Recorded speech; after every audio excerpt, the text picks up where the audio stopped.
Question for the panel. Evolutionists say that equilibrium between deleterious and beneficial mutations means that genetic entropy is false. Are they right? That's a high-end question. They're deluded.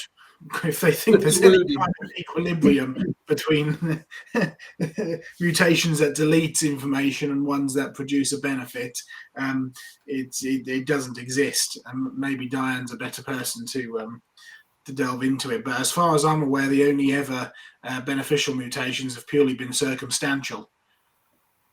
Yes. Diane? Yes. There are various claims for beneficial or enhancing mutations, but in fact there aren't any. No one's actually found one. But deletions, they're well documented, and in fact the genome revolution has been an absolute boon for creationists because it's shown us how much deletion there is and how much genetic loss there is.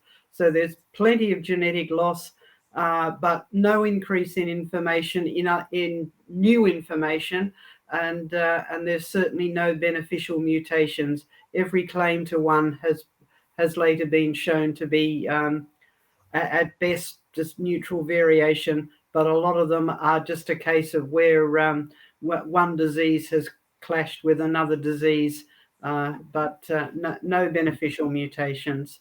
And even now the secular scientists are starting to accept that. They still believe in evolution, though. Yeah. They just put it into the millions of years. The stupidity in that question, sadly, I have to use that word, is that you don't ask where does the beneficial stuff come from, because until you have beneficial stuff, you can't have deleterious stuff. So therefore, again, you get back to the point John Sanders and some of the others made. You have to start off up there, and then you get genetic entropy downhill only if you start out at a point of perfection.